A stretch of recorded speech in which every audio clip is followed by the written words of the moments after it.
Anda yang salah, tapi Anda petantang-petenteng, dan dia terus kemudian dalam hatinya, ya Allah begini banget ya, jadi orang yang miskin gak punya, disepelein, dipandang remeh, dipandang sebelah mata, dihina-hina. Malamnya dia nangis, dia ngadu sama Allah. Ya Allah, dia curhatin tentang perilaku Anda yang zalim kepada dirinya. Bahaya, Anda dalam bahaya. Hati-hati jemaah, hati-hati banget. Minta sama Allah, ya Allah jangan sampai tangan ini zalim sama orang, jangan sampai komentar ini zalim sama orang, jangan sampai lisan ini buruk sama orang. Dah, cari aman aja udah. Kita baik aja sama orang, terserah orang itu mau balas kayak gimana, yang penting kita baik. Baik aja jemaah. Jangan berdebat kusir, udah diiyain aja. Tapi kan gini, gituin aja jemaah. Udahlah, sing waras. Ini waras semua toh. Yang waras kalah hadirin. Udah jemaah. Kadang pengen ngelawan, ya emang manusiawi lah. Ya udahlah jemaah, udah nggak habis. Kecurangannya tidak akan mengurangi rezekimu. Percaya ini. Seorang ulama tuh pernah bilang, aku tidak pernah takut tentang apapun yang manusia lakukan. Dia mengurangi timbanganku dalam berdagang, dia mencurangi dan menipu barang daganganku yang sudah aku bayar lunas padanya. Aku tidak takut karena aku tahu semua rezekiku sudah Allah takar secara sempurna. Curangnya tidak akan mengurangi rezekiku, lebihnya pun juga tidak akan mengurangi rezekiku. Dia curang sama kita, dia tipu kita, bawa kabur uang kita 250 juta, nggak akan mengurangi rezeki kita. Yakin bahkan bertambah. Yakin pasti bertambah. Nggak akan pernah mengurangi rezeki kita. Yakin sama Allah. Dibalik hadirin. Halaman 72. Wa diwanun la yatsruqullah minhu syai'a wa huwa zulmul ibad. Dalam hadis Rasul sallallahu alaihi wasallam juga bersabda, dan suatu catatan amal yang mana Allah tidak meninggalkan sesuatu pun darinya, yaitu kezaliman terhadap hamba Allah yang lain. Satu catatan yang Allah jelas tidak akan meninggalkan, Allah tampakkan nih. Satu catatan itu adalah kezaliman yang pernah kita lakukan kepada orang lain. Dan kata Nabi, nanti ada ayat bangkrut. Atadruna manil muflis? Kamu tahu nggak siapa yang bangkrut? Al muflisu fina man la dinaran wala dirhaman wala mata ya Rasulullah. Kata sahabat jawab, framingnya masih dunia. Kata sahabat Nabi, orang yang bangkrut itu yang nggak punya dinar, nggak punya dirham, wala mata, nggak ada perhiasan, nggak ada kehidupan. Tokonya gulung tikar, bangkrut ya Rasulullah. Itu orang nggak punya harta. Lalu Nabi punya POV yang lain. Kata Nabi, orang yang bangkrut itu adalah orang yang pulang kepada Allah membawa pahala salat, puasa Ramadan, berzakat, bahkan Nabi sebut pahala haji. Haji ini kan padahal haji mabrur laisa lahul jaza ilal jannah. Haji mabrur nggak ada balasan kecuali syurganya Allah. Tapi di waktu yang sama dia zalim kepada hamba Allah yang lain, sehingga orang yang dia zalimi dulu merampas kebaikannya, ditransfer sama orang yang dia zalimi, sampai-sampai dia habis, nggak ada sama sekali pahalanya, tersisa hanya dosa. Tapi dia masih zalim sama orang, dosanya orang itu ditransfer ke dia, dan dia, kata Nabi, dicampakkan ke jurang api neraka yang paling dalam. Na'udzubillah, gara-gara zalim. Minta maaf jemaah. Ustaz, saya pernah gibah sama orang, minta maaf sama orang itu. Ustaz, saya pernah fitnah orang itu, minta maaf sama orang itu. Perlu nggak diceritain? Kalau menimbulkan madarat yang lebih besar, nggak perlu diceritain. Jeng, dulu minta maaf ya Jeng, dulu saya gibahin itu berlima, jenengan tuh katanya gini. Nggak usah. Kalau memang didetilkan menambah prahara, cukup maafin atas semua kesalahan kami ya, kami ngaku kami pernah salah, maafin ya, minta maaf. Komen mau menjatuhkan, komentar-komentar menjatuhkan, hati-hati jemaah, dipertanggungjawabkan semuanya. Hati-hati, bahaya sekali jemaah, fitnah-fitnah yang keji bahaya sekali. Matlul ghaniyu zulmun. Dan tahu nggak berikutnya halaman 72 hadis yang kedua, matlul ghani zulmun, menunda bayar hutang padahal mampu adalah Ayo, yang punya hutang mana? Nah, kalau mampu jangan ditunda, bayar segera. Yang punya hutang catat baik-baik. Kalau mampu bayar segera, jangan ditunda. Karena sabda Nabi Muhammad, matlul ghani zulmun, menunda membayar hutang padahal telah diberi kemampuan adalah kezaliman. Termasuk sampai pun bahkan para ulama menerjemahkan, para ulama muhaddisin menerjemahkan ayat ini, termasuk kalau kita punya aset bisa melunasi tapi kita nggak mau jual aset ini untuk melunasinya, termasuk kena hadis ini. Sebagian ulama berpandangan kayak gitu. Lah kita punya aset yang sekali aset ini dijual bisa menutupi hutang ini, tapi nggak mau dijual aset ini. Beda cerita kalau sudah dijual Ustaz tapi belum laku, itu beda cerita.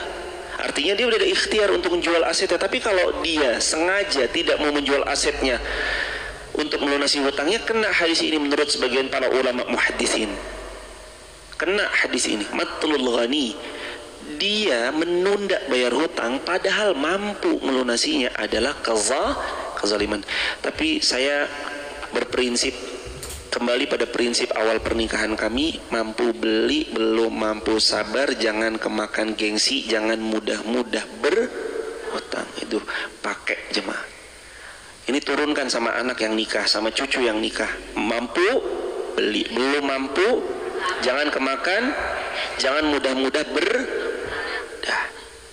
hidup kepalanya dengak gini jemaah. Bayangin, saya bahas hutang tapi sayanya punya hutang, bisa nggak selantang tadi bicara? Gak bisa. Alhamdulillah Allah kasih karunia kami dari awal menikah sampai hari ini tidak pernah berhutang sama sekali. Jadi kami lantang ngomong kayak gini, lantang ngomong soalan riba apa segala macam. Nah, karena kami bukan penikmat itu, kami hasil apapun yang Allah karuniai ya bismillah. Jadi hadirin, dengak kepalanya kalau kita nggak punya berhutang gitu. Makanya Imam Syafi'i pernah bilang hutang itu kehinaan, jangan ngutang. Apalagi hutang budi, wah berat jemaah. Hutang harta bisa dibayar, hutang budi dibawa sampai itu PR. Dipinjemin sekali dua kali nggak apa-apa, tapi kalau dipinjemin terus-terusan nanti hutang budi. Dipinjemin sekali dua kali nggak apa-apa hadirin. Tapi kalau terus-terusan dipinjemin terus, hati-hati nanti hutang budi. Udah mending kita bayar deh. Ditraktir sekali dua kali nggak apa-apa, tapi nanti yang keempat limanya gantian kita yang traktir. Kalau maunya ditraktir terus, lama-lama hutang budi di bawah sampai begitu jemaah. Manik ta'a hatta imri'in muslimin biyaminihi faqad aujaballahu lahu nar. Barang siapa yang mengambil haknya seorang muslim dengan sumpahnya, maksudnya dia berbohong padahal itu bukan barangnya, tapi dia bilang, "Ini handphone siapa?" "Demi Allah, handphone saya nih." Dia bohong. Kata Nabi, faqad aujaballah. Maka kalau dia berbohong dengan sumpahnya untuk mendapatkan harta saudaranya, faqat maka sungguh aujaballah, Allah mewajibkan lahun nar baginya nerakanya Allah, wajib baginya nerakanya Allah gara-gara dia bohong dengan sumpahnya. Ya Rasulullah, wa in kana syai'an yasiran, ya ini sahabat tuh gini ya nanya jemaah, kerennya. Ya Rasulullah, sekalipun itu sesuatu kecil dan sedikit, kata Nabi apa? Qala wa in kana qadiban min arakin, walaupun itu satu ranting kecil dari kayu pohonnya. Allahu Akbar. Bolpen siapa nih? Bolpen siapa nih? Ini bolpen siapa nih? Ya bolpen saya. Padahal bolpennya temennya, bolpennya orang lain. Tanggung jawab nggak besok di akhirat? Tanggung jawab jamaah. Hati-hati jamaah. Yang dulu zaman-zaman SMA suka ngambilin bolpennya orang. Udah dah, sedekah yang bener lah. Mana bolpennya? Bolpennya dikeke. Ora, bolpennya gonyong. Ya udah, balikin. Balikin jamaah. Sedekah atas nama beliau nih yang pernah Darmoji juga dahare limo bayare. Ada orangnya. Istighfar jemaah, astagfirullah. Udah tuh lunasin tuh bayar. Saya nggak tahu Ustadz, itu dulu yang jualan ini, saya nggak tahu orangnya di mana. Sedekah atas nama beliau. Ya Allah, ini saya minta maaf ya Allah, mohon ampun, maafin atas apapun yang dulu pernah terjadi di masa lalu yang Darmoji. Ini saya sedekah ya Allah, dilebihin kalau perlu. Misalkan dulu 10.000, yaudah sekarang kasih 100.000 kalau Allah kasih kemampuan. Lebihin jemaah. Ingat ya, siapa yang mengambil hartanya orang beriman dengan sumpah bohongnya, maka Allah aujaballah, mewajibkan baginya pasti tempatnya di nerakanya Allah. Sahabat nanya, ya Rasulullah, wa in kana syai'an yasira, walaupun sesuatu yang kecil, sedikit, murah, apa kata Nabi? Qal wa in kana qadiban min arakin, walaupun hanya satu ranting kecil dari pohonnya. Ranting itu berapa harganya jemaah? Berharga nggak? Nggak berharga, dibuang ranting. Sepele. Sering kita anggap sepele yang tadi, bolpen, tip, ek, apalagi apa-apa segala macam. Nih fasilitas kantor, kayak misalkan apa ya, HVS, kertas HVS dan segala macamnya. Tuh, diingetin, di reminder, hati-hati. Minta sama yang diberi wewenang, gimana? Oh iya boleh, ya udah lanjut. Paket data wifi kantor, nah benar yang makainya. Udahlah jemaah, hidup lempeng, enak, nurut mah enak jemaah. Orang bayangin aja ya, anak kecil tuh kalau nurut sama ibunya enak nggak? Nak begini ya, iya. Nak mandi, iya. Nak jadwalnya makan, iya. Ya Allah anakku nurut banget. Tua anak paling disayang pasti. Besok ma mau minta mobil-mobilan remote yang ada ininya dikendalikan dari remote. Iya mama belikan, mesti dibeliin. Ya masa hambanya Allah nggak nurut, Allah nggak sayang, kan nggak mungkin tuh jemaah. Yang bener aja. Nurut sama Allah, nanti disayang Allah. Gitu aja. Next.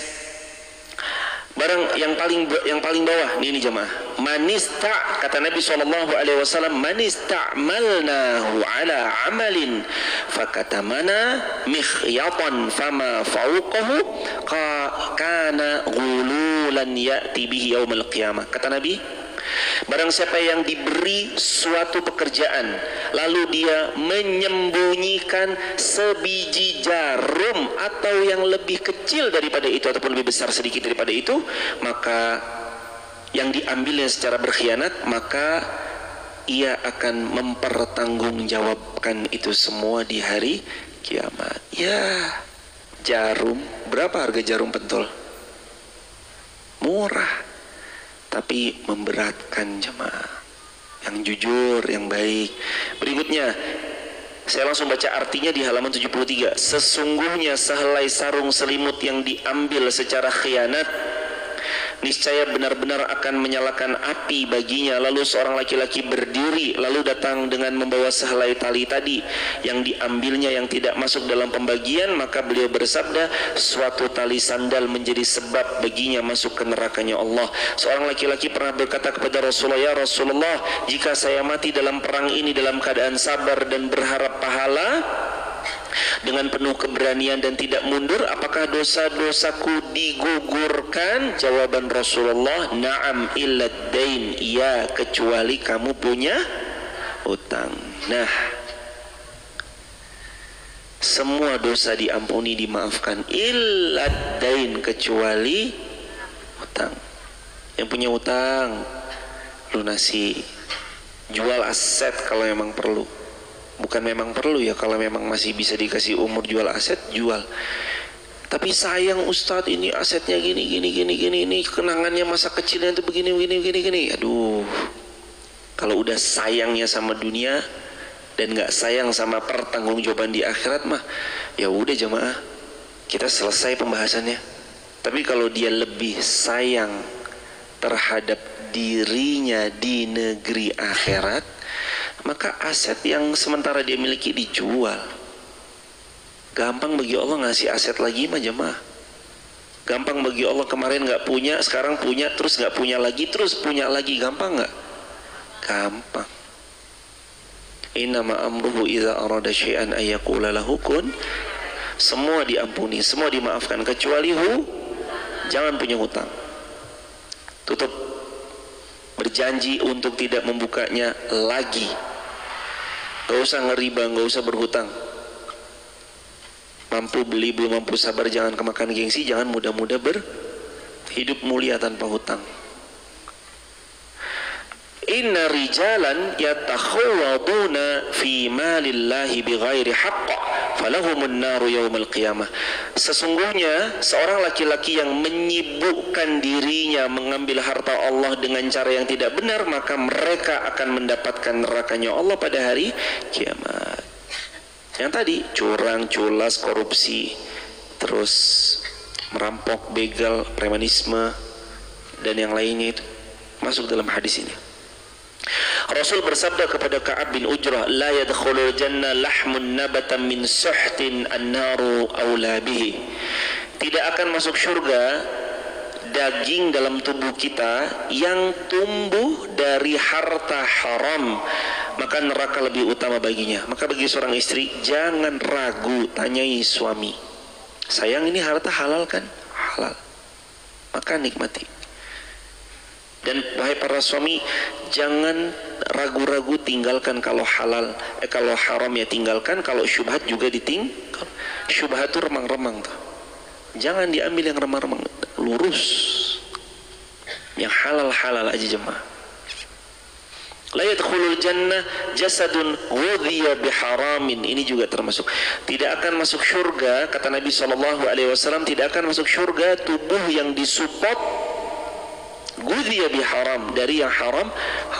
Dan yang haram itu penyebab dibatalkannya doa atau enggak terkabulnya doa. Kata Nabi SAW, ta'amu haram wa mashrabu haram wa malbasu haram wa ghudhiya biharam fa ayyustajabulah. Kata Nabi, mat'amu haram, makananmu aja haram, mashrabu haram, minumanmu aja haram, malbasu haram, pakaianmu saja pakaian yang haram, wa ghudhiya biharam, kamu saja disupport dari pendanaan-pendanaan yang haram-haram, fa ayyustajabulah. Terus gimana doamu mau diijabah? Gimana doanya mau diijabah? Kalau kita ngerasa dari doa yang kita pinta belum kunjung Allah ijabah, refleksi diri, evaluasi. Ada hal haram apa yang masih nempel ya? Buang cepat-cepat, lepaskan seketika. Kalau itu bentuknya kebiasaan, rubah kebiasaannya. Misalkan, kenapa doa saya belum dikabulkan? Oh, subuhnya kesiangan. Ya udah, rubah kebiasaan subuhnya supaya nggak kesiangan lagi. Bangunin. Anak kita jangan dibiarin jemaah. Subuh bangkong, tidur. Bangunin subuh jemaah. Ntar tidur itu agak siangan nggak apa-apa. Tapi kalau subuh biarin, bangun. Kata Nabi SAW, Allahumma barik li ummati fi bukuriya. Ya Allah, berikan keberkahan yang penuh keberlimpahan pada umatku yang mengawali paginya dengan kebaikan di waktu subuh tuh. Jemaah, kalau satu hal ini jemaah pegang, ini pasti berubah hidup jemaah. Yakin, pegang satu hal ini. Mulailah memperbaiki diri, diawali dari memperbaiki pagi. Mulailah memperbaiki diri dari memperbaiki pagi. Start menentukan, iya nggak?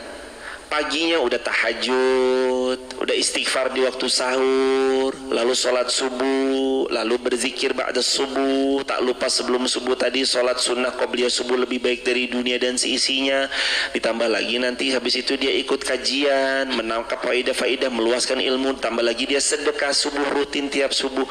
Wow, hidup berubah dari situ jemaah.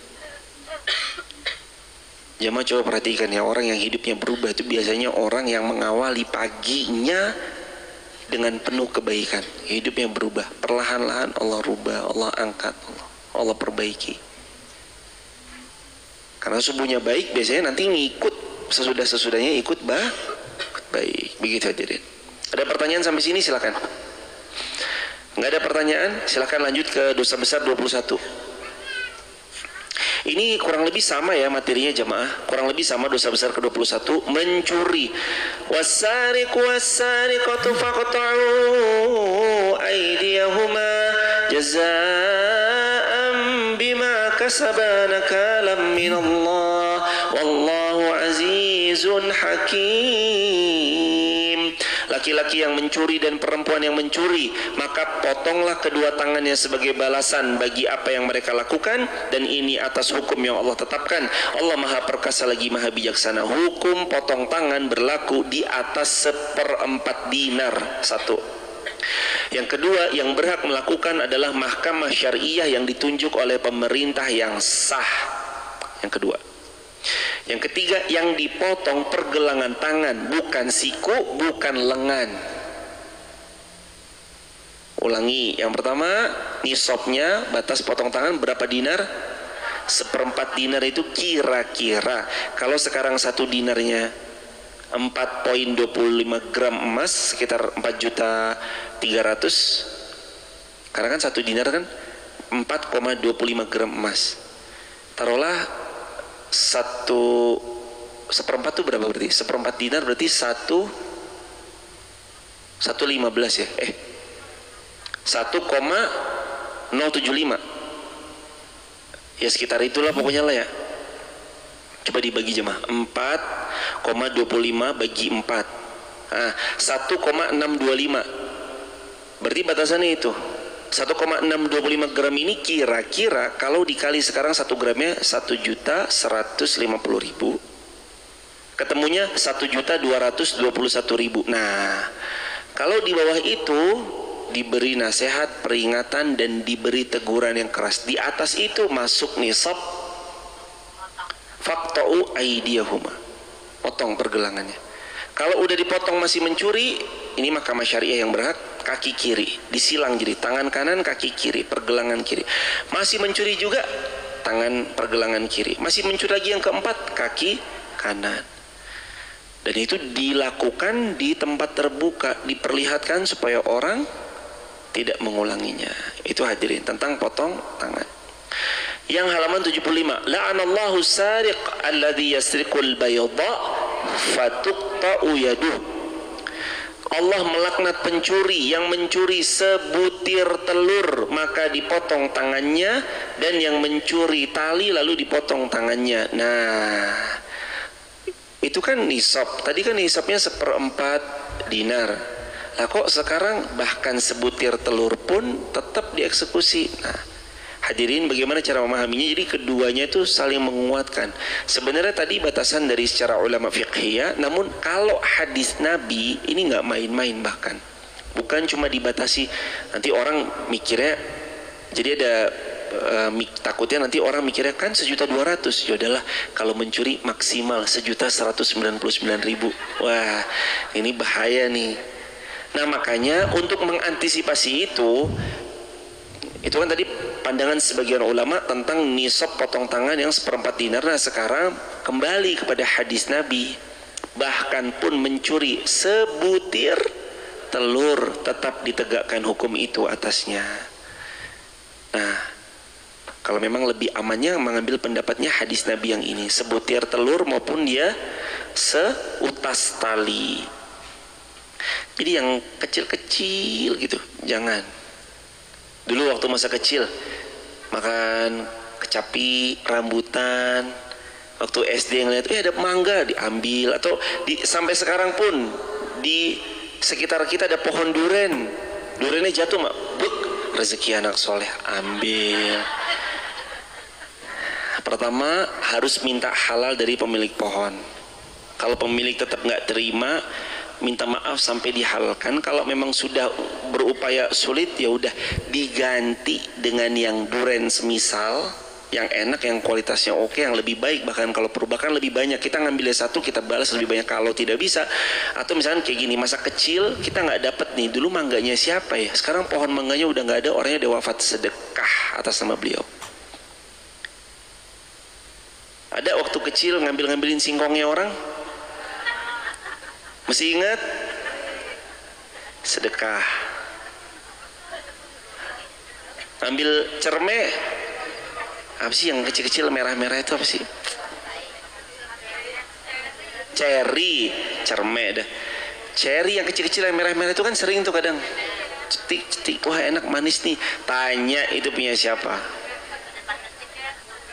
Kalau depan masjid?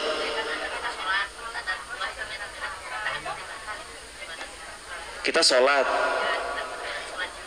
ada buah depan masjid, punya siapa ibu? Oh, kalau punya masjid, masjid milik Allah. Nanti izin, tetap ahsannya sih ya izin sama takmirnya sebagai orang yang diamanahkan mengelola. Izin lebih nyaman, lebih tenang. Jadi izinkan, nikmati. Tapi kalau qadar Allah kok belum diizinkan, ya sebaiknya cari yang lain. Ya beli kan juga bisa tuh jemaah. Terakhir. Masih banyak nih salah. Yang sebelah kanan. Lau anna Fatimah binta Muhammad saraqat laqata'tu yadaha. Kata Nabi, ini seorang pemimpin sejati luar biasa ya jemaah. Kita belajar kepemimpinan dari Nabi yang enggak pandang tebang pilih. Kata Nabi SAW, lau Fatimah, kalau anakku Fatimah bint Muhammad SAW saraqat, kalau anak kandungku yang paling kucintai Fatimah ini mencuri, laqata'tu yadaha, aku sendiri yang akan memotong tangannya.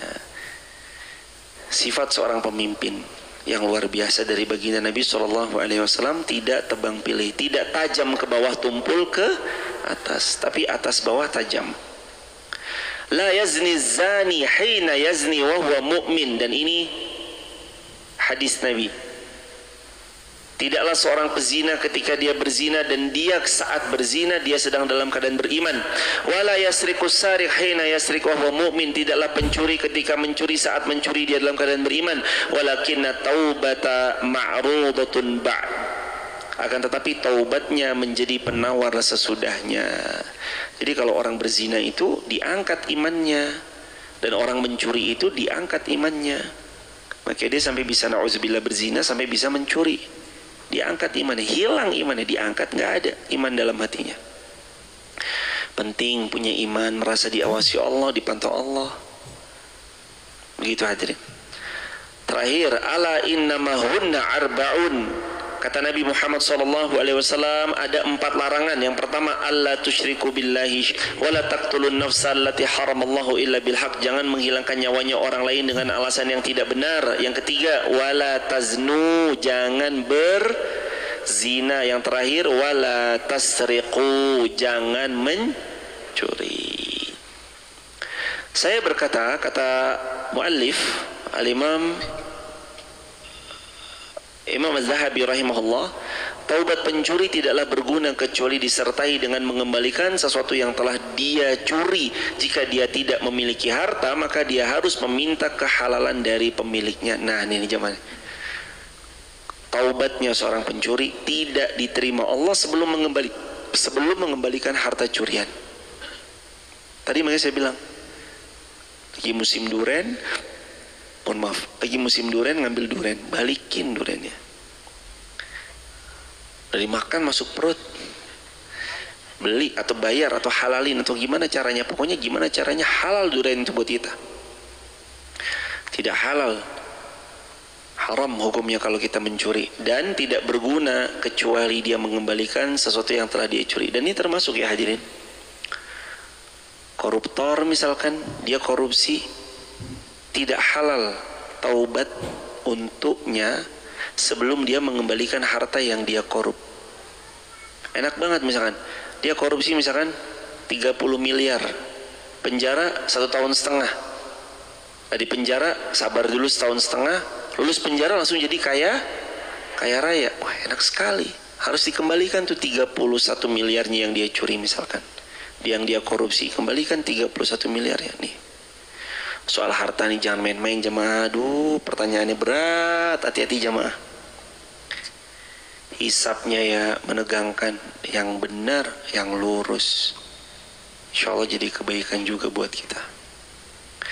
Baik, sampai sini hadirin. Ada yang mau ditanyakan sebelum besok kita melanjutkan ke dosa besar? Doa Al-Baqarah 201. Rabbana atina fid dunya hasanah wa fil akhirati hasanah wa qina adzabannar. Walhamdulillahi rabbil alamin. Assalamualaikum warahmatullahi wabarakatuh.